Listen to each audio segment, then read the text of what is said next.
know, the important part of this process that we've gone through is, first and foremost, we will always represent the electronics industry.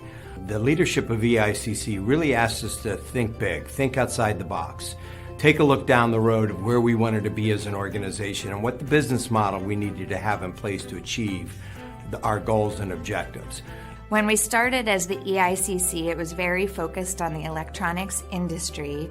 As we started to grow, we started to expand our reach and found common objectives and companies with common missions that used electronics in the system but wouldn't recognize themselves as electronics companies. By moving to the Responsible Business Alliance, it better aligns with where we're headed in the future, still focused on electronics, but a broader spectrum of like-minded companies trying to reach the same objectives. So to me, the formation of the Responsible Business Alliance is a little bit like a graduation. It represents the end of the original EICC and that very focused effort that's brought a meaningful change to the electronics industry supply chain.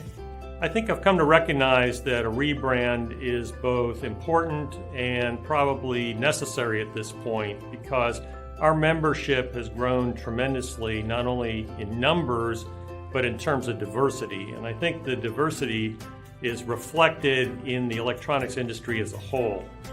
You know, it's interesting. Business is changing. All businesses today and almost all industries today are digital. And so it needs to go beyond the electronics industry. We need businesses around the world to be responsibly digital. And digitization needs to be a way to help us with our responsibilities as opposed to separate us further away from people.